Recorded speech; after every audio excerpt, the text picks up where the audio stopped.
Precisaram, irmãos? Precisaram. Hoje eu não estava bem que preparado para pregar, porque não era eu estar na escala, mas o irmão houve um imprevisto lá, né? E ele não pôde comparecer e eram coisas que não podia deixar para outra hora, né? Mas que o Senhor possa nos abençoar, que a mensagem dessa manhã possa ficar gravada nos nossos íntimos, né? E a mensagem que eu preparei de ontem para cá, mas eu já conhecia ela de um pouco antes. Eu até comecei a falar sobre um pouco ela na quarta-feira. Eu preguei aqui também. Mas hoje a gente vai tirar mais aproveitos que eu não disse, né? Mas que os irmãos possam tirar um grande aproveito, né? Vamos abrir nossas Bíblias lá em Mateus 26. Mateus 26.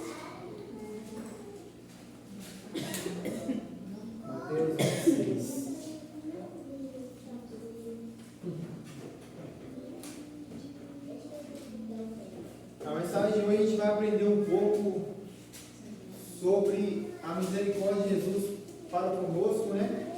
E a nossa redenção. Nós, se não fosse a morte de Jesus no Calvário, a gente praticamente estávamos perdidos, mas através da morte de Jesus na cruz, Ele nos aproximou de Deus, né? Todos abrir as Bíblias. Vamos orar para Deus nos dar entendimento da palavra. Grandioso Deus, grandioso Pai, estamos aqui com a sua palavra aberta, Deus. Nos abençoe e abençoe essa palavra, que a gente possa tirar grandes aproveitos para a nossa vida, Deus. Que essa mensagem não venha ficar simplesmente em nossos ouvidos agora, mas que seja gravada nos nossos corações para sempre, Deus.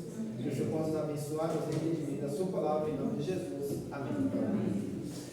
A gente vai ler Mateus 26, a partir do verso 25. A gente vai ler alguns versos alternados. A gente vai começar a ler a partir do 26. Mateus 26, 26. Diz assim: enquanto comiam, tomou Jesus o pão e o abençoou, e o partiu, e deu aos discípulos, dizendo: tomai e comei, isto é o meu corpo. E seguiu tomou um cálice, e tendo dado graças, o deu aos discípulos, dizendo: bebei dele todos, porque isto é o meu sangue, o sangue da nova aliança, derramado em favor de muitos, por remissão de pecados. E digo-vos que, desta hora em diante, não beberei deste fruto da videira, até aquele dia em que hei de beber novo convosco no reino do meu Pai. E tendo cantado, o menino saiu para o monte das oliveiras. Agora a gente vai passar a página aí, a gente vai ler o 36. Em seguida, foi Jesus com eles a um lugar chamado Getsemane, e disse aos seus discípulos: assentai-vos aqui enquanto vou ali orar. E levando consigo a Pedro e os dois filhos de Zebedeu, começou a entristecer-se e a angustiar-se. Então lhe disse: a minha alma está profundamente triste até a morte. Ficai aqui e vigiai comigo. Adiantando-se um pouco, prostrou-se sobre o seu rosto, orando e dizendo: meu Pai, se possível, passe de mim este cálice. Todavia, não seja como eu quero, e sim como tu queres. E voltando para os discípulos, achou-os dormindo, e disse a Pedro: então nenhuma hora pudeste vigiar comigo? Vigiai e orai, para que não entreis em tentação. O espírito, na verdade, está pronto, mas a carne é fraca. Tornando-os, retirando-se, orou de novo, dizendo: meu Pai, se não é possível passar de mim este cálice, sem que eu beba, faça-te a tua vontade. E voltando, achou-os outra vez dormindo, porque os seus olhos estavam pesados. Deixando-os novamente, foi orar pela terceira vez, repetindo as mesmas palavras. Então voltou para os discípulos e disse: ainda dormindo e repousais? É chegada a hora, e o Filho do Homem está sendo entregue nas mãos dos pecadores. Levantai-vos, eis o traidor se aproxima. Esse fim de semana que a Bíblia nos relata aqui é o fim de semana mais decisivo da história da humanidade, né? Porque é o fim de semana ali da decisão final ali da nossa redenção. Jesus foi à cruz, né? Jesus foi à cruz para nos dar o direito à redenção, para nós ter o direito de nós sermos salvos, né? Jesus morreu a nossa morte para nos dar a sua vida. Ele morreu no nosso lugar para que nós possamos ter direito na vida lá no céu, né? Se a gente parar para analisar como tudo surgiu, como tudo começou, a gente vai ter em média o seguinte: Deus criou o mundo, criou o homem, criou todas as coisas, e o pecado, a partir do momento que o pecado entra no mundo, há um abismo que foi criado, porque o homem tinha comunhão íntima com Deus, o homem tinha uma comunhão próxima com Deus. Quando Deus criou o mundo, eu quero que os irmãos possam imaginar e tentar vivenciar a história. Quando Deus criou o mundo, ali ele tem a atividade íntima com Adão, ele começa a andar com Adão, conversar, abraçar, eles riam juntos. Deus falava com Adão para ele colocar o nome nos animais, colocar o nome nas frutas. E agora eu quero que os irmãos imaginem o pecado que você já cometeu na sua vida. Esse pecado que Adão cometeu, que nós cometemos, ele criou um abismo que nos distanciou de Deus.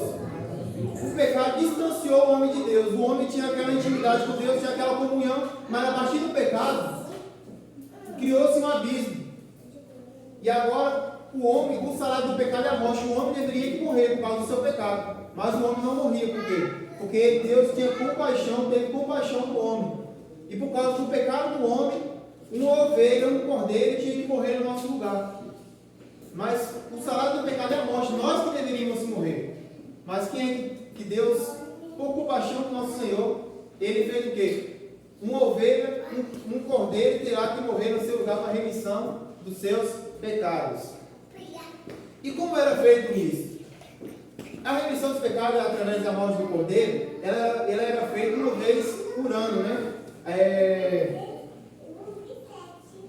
Era uma vez por ano, chamado... Qual nome alguém lembra aí que eu esqueci aqui, fugiradamente. O dia da expiação. Tinha o dia da expiação, aí vinham os outros sacerdotes e o sumo sacerdote, ia no templo, agora matar o cordeiro, os sumos sacerdotes, os sacerdotes ia ter no lugar do templo, e o sumo sacerdote ia um pouco adiante, e onde que era feito o sacrifício, onde ficava a arca da aliança. E a gente vê isso, a gente lê na Bíblia, a gente lê nessa passagem que a gente leu, a gente vê que há algumas semelhanças desse sacrifício de antigamente do cordeiro com o sacrifício que Jesus fez na cruz, lá no Getsemane. No sacrifício que era feito nos templos, tinha o templo, tinha um lugar que todas as pessoas iam, e tinha um lugar que só os sacerdotes iam, e tinha um lugar que só o sumo sacerdote iria, que era onde era feito o sacrifício. E aqui no Getsemane a gente vê exatamente Jesus realizando a mesma forma.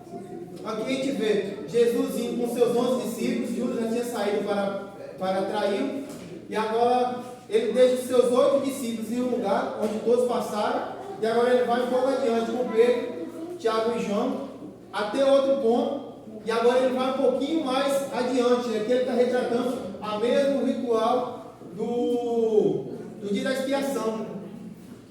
E agora Jesus está ali orando, e a tensão dele está tão grande, a tensão daquele momento, que agora Jesus começa a suar gotas de sangue. E aí, nessas gotas de sangue, talvez ele imaginou todo o sofrimento que ele ia ter que passar, toda aquela dor que ele ia ter que passar, e tinha todos os requisitos para Jesus poder desistir, mas Jesus não desistiu. Ele, mesmo com toda aquela dor, ele olhou e viu o meu rosto, viu o seu rosto, e viu que nós merecíamos a compaixão dele. Nós merecíamos ter a compaixão dele. E agora Jesus não desiste do Calvário e ele vai à cruz. Ele morre a minha morte, morre a sua morte para nos dar a sua vida, né? E aquele abismo que foi criado pelo mundo, pelo pecado, que separou o homem de Deus, a partir desse momento, da morte de Jesus no Calvário, não é que esse abismo deixou de existir. Esse abismo continua até os dias de hoje. Porém, a morte de Jesus na cruz fez com que Jesus fosse o caminho. Jesus é o caminho, Jesus é como se fosse a ponte que liga o homem a Deus. Porque quando o pecado entrou esse abismo. Mas depois da morte de Jesus, não é que esse abismo deixou de existir, mas agora tem o caminho. Jesus é a ponte. Jesus é a ponte que nos liga o ser humano a Deus. Só há um caminho que nós possamos chegar até Deus. Esse caminho é quem? Esse caminho é Jesus, né? E a gente vê também, a gente tirar uma análise para as nossas vidas, o Getsemane não é apenas um lugar. O Getsemane também é uma fase, né? Muitas vezes na vida do cristão a gente vai passar por uma fase semelhante ao Getsemane. A gente vai passar uma fase que a gente vai viver um momento na nossa vida muito angustiante, e a gente vai tirar alguns aproveitos desse texto para a gente poder tirar de aproveito para as nossas vidas. O primeiro ponto aqui que a gente tira de exemplo, o Getsemane é uma fase que a gente não precisamos passar por ela sozinhos. A gente precisa pedir a oração para alguém, a gente precisa pedir ajuda para alguém. Jesus, quando estava passando aquele momento tão difícil, ele chegou até os seus discípulos e falou: tem como vocês orar comigo? Qual é a oração? Se possível, passe de mim este cálice. Porque muitas vezes a gente ora, a gente está passando por uma situação muito difícil, a gente acha que a gente deve nos isolar. A gente está passando por um momento muito afligido na nossa vida, a gente achamos que a gente nos isolar vai ser o melhor. Mas não é verdade. Quando a gente está passando por um momento muito difícil, o que nós devemos pedir? Oração a um amigo, oração ao irmão. Porque quanto mais oração, mais poder. Quanto mais oração, mais poder. Segundo ponto, no Getsemane é um lugar que pessoas que você contava vão lá adormecer, né? Jesus pediu oração para os seus discípulos, mas ali os discípulos foram insensíveis e dormiram. Da mesma forma, no momento, talvez você está passando por um momento muito difícil, você vai passar por um momento muito difícil na sua vida, e pessoas que você contava que ia estar do seu lado, pessoas que você contava que ia te ajudar, essas pessoas foram insensíveis com a sua dor, essas pessoas não sentiram talvez que você estava tão precisando e simplesmente te deixou de lado. Acontece muitas vezes nas nossas vidas. Pessoas que a gente achou que ia estar do nosso lado simplesmente nos abandonou, né? Mas uma coisa nós temos uma certeza, irmãos. Nós temos um amigo, que esse amigo nunca vai falhar conosco. Nós temos um amigo que nunca falha, né? E o nome dele é Jesus.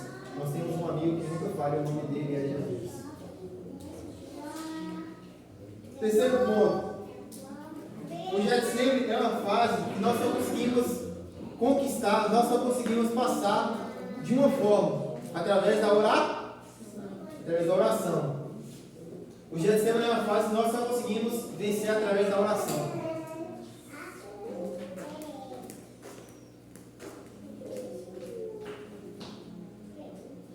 Como foi que Jesus venceu o Getsemane dele? Orando.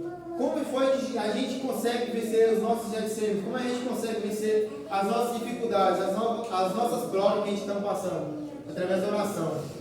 E uma coisa a gente tem que ter em mente: a oração, ela não cancela a sua prova, ela não cancela esse momento que você está passando, mas ela faz com que você consiga ter força suficiente para poder vencê-la. Quando Jesus orou ali no Getsemane, não é que a oração fez o Calvário ser cancelado. O Calvário não foi cancelado por causa da oração que Jesus pediu, por causa da oração que Jesus orou, mas a oração deu força para Jesus conseguir passar e vencer o Getsemane. Muitas vezes a gente ora a Deus querendo que Deus faça que as nossas provações desapareçam. Não é isso? A gente ora achando que o nosso problema, a gente orando, Deus vai fazer os problemas evaporar, desaparecer. Mas não é bem assim. As nossas orações, Deus não faz com que as nossas provas desapareçam. Ele faz com que nós tenhamos a força o suficiente para conseguir vencer tais provas, né? Quarto ponto. A oração não é para mudar a Deus. A oração é para nos mudar. Jesus orou: se possível, passa de mim este cálice. Deus falou alguma coisa para ele? Não, né? Deus ficou quieto. Pai, é possível passar por esse cálice sem que eu beba? Deus não fala nada. Jesus volta. Tá bom, já entendi, Pai. Qual é o seu desejo? Muitas vezes a gente ora a Deus, a gente quer que Deus faça exatamente o que a gente quer.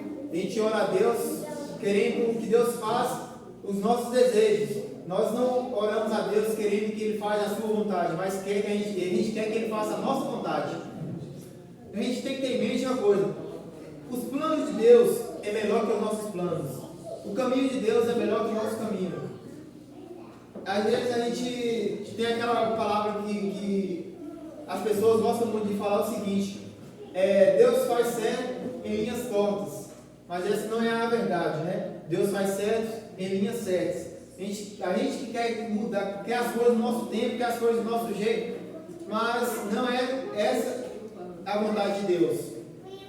Se a gente for parar para analisar, tem uma história na Bíblia que eu tive de lição da minha vida, que é muito interessante, é a história de José. José, quando foi preso, ele foi preso injustamente. Quando ele estava lá na cadeia, preso, agora é preso também o padeiro e o copeiro, né? E agora, ambos, os dois têm sonhos. José interpreta o sonho de ambos. E agora, no dia do julgamento, José chega até o copeiro e fala o seguinte: fala, quando você chegar lá para o faraó e acontecer exatamente da forma que eu interpretei o seu sonho, você chega para ele e fala que eu estou aqui preso injustamente, para ele poder me libertar, para ele poder me colocar em qualquer outro serviço que eu faço. Aí o copeiro olha para ele assim: tá bom, chega lá, eu vou fazer exatamente isso que você me pediu. Chegou lá, aconteceu exatamente da mesma forma que José interpretou o sonho, mas porém o copeiro não cumpriu com o que ele tinha dito. Ele esqueceu do pedido que José tinha pedido para ele. Agora, anos depois, o faraó que tem um sonho. Agora o faraó tem um sonho e ninguém consegue interpretar o sonho do faraó. Agora o copeiro lembra de José e fala o seguinte: faraó, quando eu estive preso, teve um jovem lá que interpretou o sonho meu e do padeiro, e aconteceu exatamente da mesma forma que ele pediu, da mesma forma que ele falou. Agora, ele pode ser que ele consiga revelar, interpretar o seu sonho. Aí o faraó vai lá e pede para trazer José. José interpreta o sonho do faraó, e agora José é nomeado governador do Egito. Se o copeiro tivesse lembrado de José no momento que ele foi, que José pediu, sabe qual era o cargo que tinha disponível no palácio naquele dia? De padeiro. Esse era o cargo que José teria se o copeiro tivesse lembrado dele naquele momento. Mas é uma coisa que a gente tem que ter em mente, a gente tem que tirar de lição. O que Deus quer para nós é melhor do que o que nós queremos. José, o que ele mais queria naquele momento era ser salvo ali da cadeia, mas o que Deus queria para ele era muito melhor do que o que ele mesmo queria. E a mesma forma para nossas vidas. O que nós queremos para a nossa vida é pouco de vista do que Deus quer para nós. O que Deus quer para nós, o que Deus tem visado para nós é melhor do que a gente imaginamos. E o quinto ponto, para finalizar a mensagem dessa manhã: o Getsemane, nós temos que lidar com o nível mais difícil da vontade de Deus. A vontade de Deus tem 3 níveis. Primeiro nível, a vontade decretada. Segundo nível, a vontade proposta e a vontade desejada. A vontade decretada, Jonas lidou com ela. Deus chegou até Jonas e falou o seguinte: Jonas, eu quero que você vai pregar em Nínive. O que Jonas fez? Foi para Tarsis, 3 vezes mais longe, né? Depois agora Jonas, vem a grande tempestade, Jonas é jogado no mar, é engolido por um grande peixe. E uma coisa muito interessante, que em todo o livro, o único lugar que Jonas foi orar para Deus foi quando já estava na barriga do peixe. A gente tem que tirar a lição para a nossa vida o seguinte: a gente não devemos orar a Deus somente quando as coisas já deu tudo errado, né? Só lembrar de orar a Deus quando já não tem mais jeito, nada, né? Quando já fugiu tudo do nosso controle. E uma coisa interessante é que Deus não falou com Jonas. Deus falou com Jonas e agora Jonas está falando com Deus, mas Deus não fala com Jonas. Mas não é porque ele não falou com Jonas que ele já não está agindo em seu favor, porque agora Deus faz com que aquele grande peixe leve Jonas até a cidade de Nínive, né? E essa é a vontade decretada, né? A vontade que Deus decreta que a gente tem que fazer. Você pode fugir, mas Deus te encontra. Você pode trocar de nome, mas Deus te encontra. A vontade proposta. Qual é a vontade proposta de Deus? A vontade proposta de Deus é o que deixa escrito na Bíblia para nós. A vontade de Deus decretada a vontade de Deus proposta para os filhos.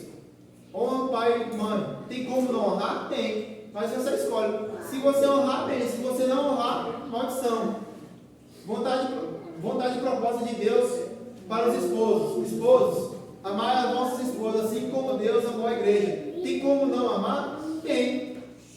Você escolhe. Se honrar, bem. Se não honrar, maldição. Vontade proposta de Deus para as esposas. Seja submissa aos seus maridos. Tem como não ser? Tem. Essa é a vontade proposta de Deus. E agora, o nível mais difícil, a vontade desejada. O que é a vontade desejada? Vontade desejada, Deus não fala. Porque a vontade proposta, Deus fala. A vontade decretada, Deus fala. Mas a vontade desejada, Deus não fala. Mas quem está em comunhão, quem está em intimidade com Deus, sente, né? É a mesma forma. Quando você, um marido, tem um marido e a esposa. Se você falar com a esposa, qual é a comida preferida do seu marido? Se o marido falar, a esposa já vai saber. Mas por que a esposa já sabe? Porque ela sabe, ela tem intimidade, ela tem a comunhão com o marido, ele convive intimamente com o marido. É a mesma forma, por isso que muitas vezes a gente, muitas coisas não estão escritas na Bíblia, mas não é porque não está escrito na Bíblia que você não deve fazer. Muitas coisas a gente faz e a gente sente que é isso que Deus quer. Vamos supor, não está escrito na Bíblia que para não tomar refrigerante, mas a gente sabe que tomar refrigerante faz mal à saúde e Deus não quer que a gente tenha um corpo ferido, um corpo com doenças. Então, quando você não faz isso, você está entendendo que Deus, mesmo que Deus não deixou escrito ali, mas você sabe que Deus deseja aquilo. E essa é a vontade desejada que Deus tem para nós nessa manhã. E a coisa a gente tem que tirar em mente, de aproveito nessa mensagem, dessas coisas que a gente deve nos levar para as nossas vidas. As coisas que o Senhor quer que nós devemos sempre levar em comunhão nas nossas vidas, que a gente pode tirar da aproveito nessa manhã. Primeira coisa que a gente fez é entender que a gente não devemos passar pelos nossos problemas sozinhos, a gente devemos pedir a ajuda de alguém, devemos pedir a oração. Segundo ponto, que a gente tem pessoas que a gente pensava que ia ser sensível com a nossa dor, mas que essa pessoa foi sensível, mas que nós temos um amigo que nunca falha, que esse amigo é Jesus.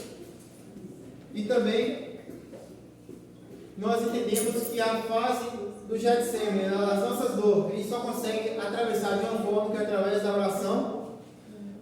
E o quarto ponto que nós estudamos, que a oração não é para mudar a nós, que a oração não é para mudar a Deus, a oração é para nos mudar, né? E a vontade, e o último ponto, que a gente devemos sempre andar em comunhão com Deus, para a gente viver a vontade desejada de Deus. Que o Senhor possa nos abençoar nessa manhã.